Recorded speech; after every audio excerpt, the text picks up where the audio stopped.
Hi guys! Welcome to another episode of Learn Math with Sir Mark, and in this video, I'm going to discuss another challenging problem that involves arithmetic series. Well, as you can see here, this is Matthew, the famous Matthew. So, meaning to say, what I'm going to discuss to you right now is an item in the 2008 Metrobank NTOP DepEd Math Challenge National Individual Written Competition. Okay? To those who are familiar on the competition, when you say written round, okay, so the students are required to show their full solution. Now, disclaimer lang, what I'm going to share to you is not the official solution from MMC. In fact, I didn't see the solution of that. So what I have is the questions only. Okay, so what I'm going to share to you is my own solution. So please, okay, if you think you have a shortcut or a better way, more clever way to solve the problem, feel free to give suggestion on the comment section below. Okay? Lastly, so please don't forget to subscribe on my channel, Learn Math with Sir Mark. So, let's begin. Okay, here's the problem. Determine all sequences of consecutive integers, more than one term, whose sum is 2008. Again, we're after for all the sequences whose sum is 2008. So, since consecutive yan, so we are referring to arithmetic sequence. Okay, so the sum of arithmetic sequence is given by S of n equals n over 2, okay, times, so since consecutive integer, the common difference here is 1. So, I'm going to use the formula, ito, 2a plus n minus 1, alright, n minus 1 b. Okay, then I'm going to replace S of n by 2008. Okay, so that will be n over 2 times 2a plus n minus 1, since my common difference is 1. Now, I'm going to manipulate this equation. So, distribute ko yung n, then multiply ko ng 2, yung left side. So, that will be 4016. Okay, 4016 equals 2an, okay, plus n squared minus n, right? Then, equating it to 0, I'm going to have n squared, okay, plus, factor out ko na yung n, so I'm going to have 2a minus 1 times n minus 4016 equals 0. There you go.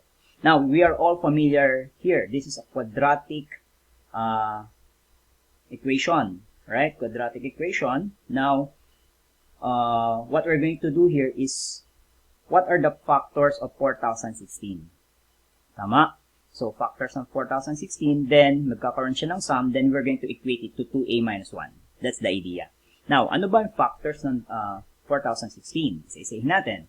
So, 4016 and 1, right? 4016 and 1, it can be 2008 and 2, right? It can be 1004 and 4. It can be divided by 2 yan. So, that will be 502 and 8. Then, 251 and 16. Meron pa ba? 251 is prime yata, I think. Okay. So, yan yon. Now, ito yung product. Okay, this is the product. Okay, ito yung sum. So, since negative yan, okay, negative yan, so meaning to say, opposite sign yung dalawang factors. Agree? Agree? Okay, so ibig sabihin, so yung kung kunyari, ito 4016, ito negative 1, so the product is negative 4016. So ang sum niya, 4015. Or, kung negative to, positive yan, negative 4015. So ang possible sum niyan, plus minus 4015, right?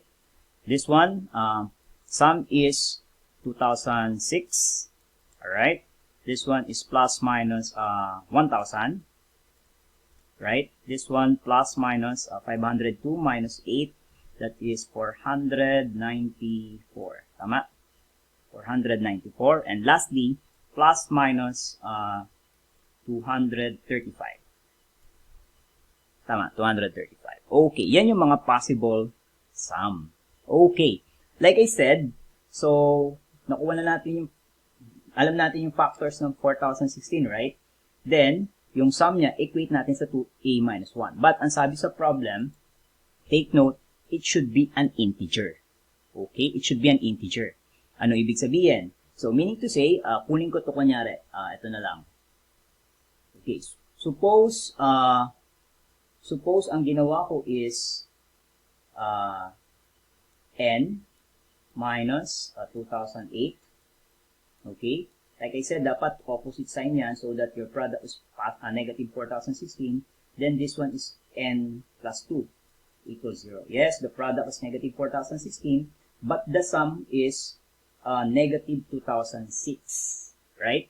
So, meaning to say, yung negative 2006, you're going to equate it to 2a minus 1, the coefficient of your n. And clearly, your a here, your first term, right? Your first term will not give you an integer. Tama? That will be negative 2005 over 2, which is not an integer. Alright? Clear? Okay, so that's the idea. Okay, so meaning to say, so yung even, okay, yung even kapag di ba, you're going to transpose yung negative 1, so mag-add ka ng 1, divided by 2, yung mga even numbers na yan, that will not give you an integer after equating it to 2a minus 1. Agree? Okay, that's the idea. Okay, let me erase this.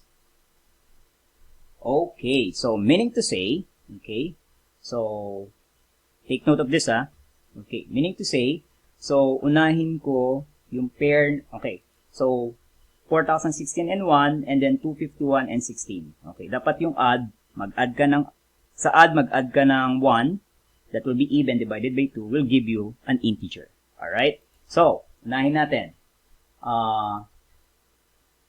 Unahin ko yung, let's say, n minus 4016, alright, times n plus 1. Right? So, take note yung n is the number of terms in our formula, right? So, meaning to say, this one will become n squared, okay, minus 4015n, okay, minus 4016 equals 0, right? Therefore, yung negative 4015, I'm going to equate it sa 2a minus 1. Okay? See that? Okay. So, yun yun. So, in-equate ko kay 2a minus 1. Clear? Alright. Now, so from here, makukuha ko ng first term. Okay? Makukuha ko ng first term. So, that is, yung a ko, that will be, so negative 4015 plus 1, that will be negative 4014. Tama? Negative 4014 divided by 2. So, clearly, yung a ko is negative 2007. See that? Okay. So, meron na akong first term, which is negative 2007. How many terms? Okay. How many terms? Ito. N equals 4016. Okay. So, we ignore this. We ignore this. Right? Okay. So, therefore, ignore yan. So, therefore, meron na akong first term. Meron na akong number of terms. You can now have the first sequence that will give you a sum of 2008. So, since negative 2007 yung first term ko, okay, negative 2007, consecutive yan, negative 2006, okay, and so on, okay, negative 1, okay, 0, 1, okay, up to 2007, then up to 2008. This will be your first sequence. Clear? Again, the first term is negative 2007. Ang tanong, 4016 ba yan? Let's find out. So, this is 2007, right? Negative 1 to negative 2007, 2007 yan. Similarly, 2007 yan, that will give you 4014. This is the 4015th term. This is the 4016th term. So, there you go. Na-satisfy yung number of terms. Okay, and in fact, kapag in-add ko yan, obviously, okay, maka-cancel. Right? Pag in-add ko yan, maka-cancel yan. So, meron 2006 dyan, maka-cancel to, and what will be left is 0 and 2008. So, therefore, the sum is 2008. Clear? So, this is one of the sequence. Okay? Let me erase it. Okay, so this is one of the sequence.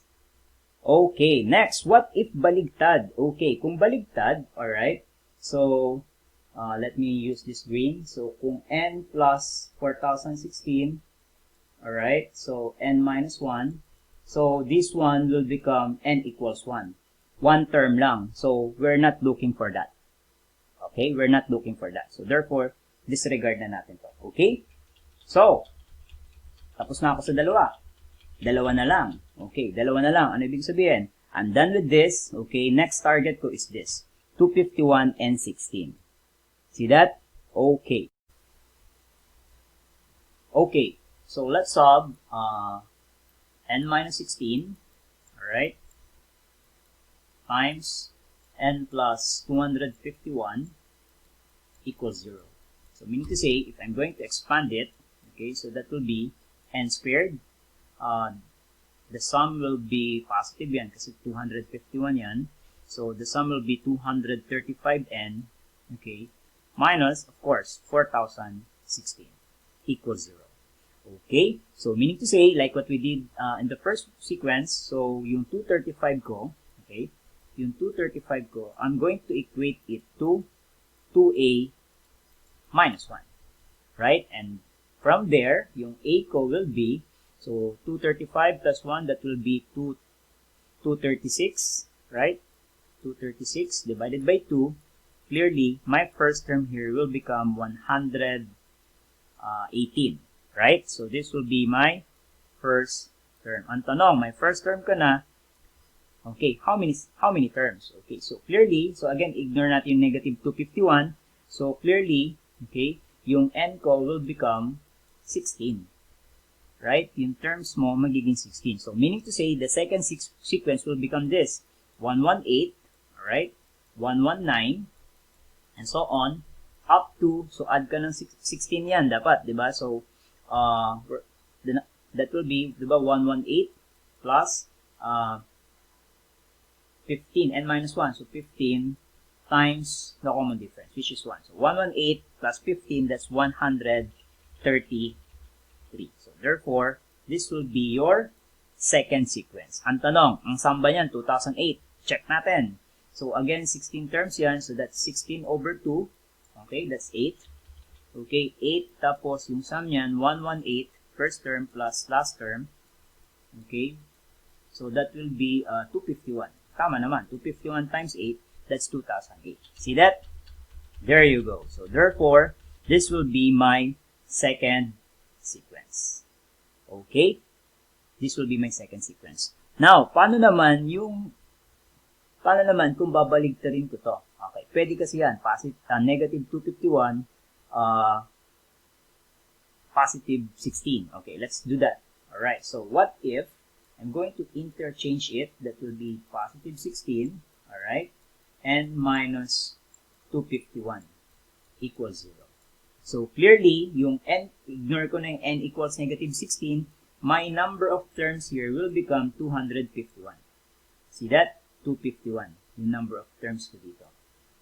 Okay. Now, so from here, so like what we did here, yung 281 ko, yung 2a minus 1 ko, I'm going to equate it. So syempre, babaligtarin mo lang yan. Negative 235. Right? And from there, so yung a mo will become negative 234 over 2, or negative 117. See that? So now, what will be the, so kung ang first term mo this time is negative 117 with 251 terms, ano yung sequence mo? Let's do that. So again, kung negative 117 yan, plus 1, so that will be negative 116, and so on. Okay? Like what I did earlier. So, para mas madali nyo masundan. Okay? So, up to 117. Check muna natin. Again, take note 251 terms. Alright. So, this one here, okay, is already 117. 117 din yan. That's 234. This will be my 235th terms.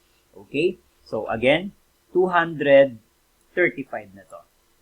Okay? Meaning to say, para maging 251, I'm going to add another 16. Okay, and ano yung 16 na yun? Actually, ito yun. Di ba 16 to? Right? 16 yan. So, therefore, okay, this will be my third sequence. Alright? So, 133. See that? Okay, let's summarize it. Okay, let's summarize it. So, again, tapos na natin. Because I'm done with these two.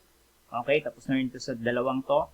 And we ignore this one because that will not give you an integer. To summarize it, so, this is one of the sequence. Okay, so negative 2007, negative 2006, okay, up to 2008. That's the first sequence that will give you a sum of 2008. The second sequence is this, starting from 118, 119, up to 133. Again, pinakita ko kanina, that will give you a sum of 2008. And lastly, the third sequence is this, okay, from negative 117, negative 116, up to 133 or 133 will give you a sum of 2008. Okay, see that?